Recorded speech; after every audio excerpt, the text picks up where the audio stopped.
Când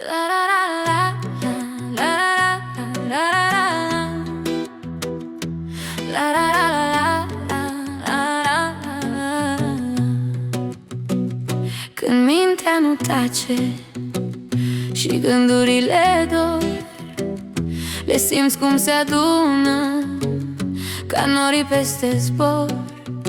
Privești cerul senin, dar în tine e vânt și inima îți spune: respiră, un alt început. Lasă gândurile să plece ca frunzele duse de vânt.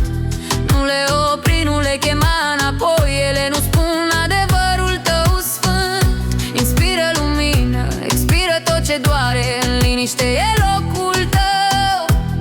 Tu ești cerul, nu furtuna, tu ești clipa, acum și eu.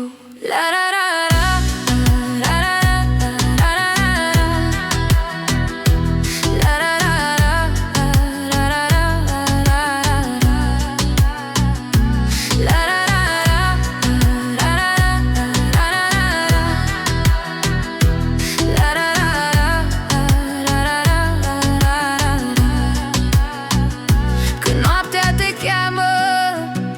Și tăcerea te prinde, ascultă-ți respirația, ea știe cine ești.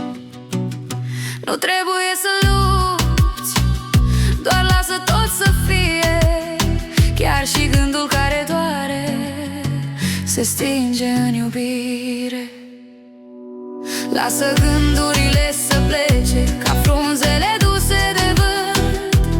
Nu le opri, nu le chema înapoi, ele nu spun adevărul tău sfânt.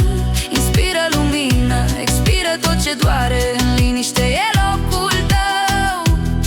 Tu ești cerul, nu furtuna, tu ești clipa, acum și eu.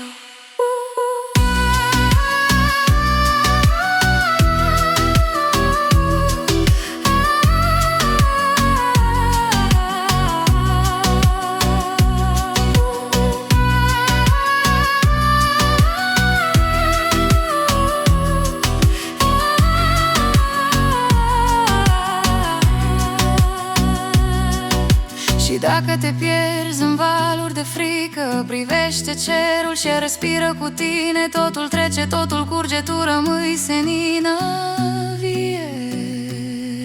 Lasă gândurile să plece, lasă vântul să le ducă, rămâi doar tu. Respiră.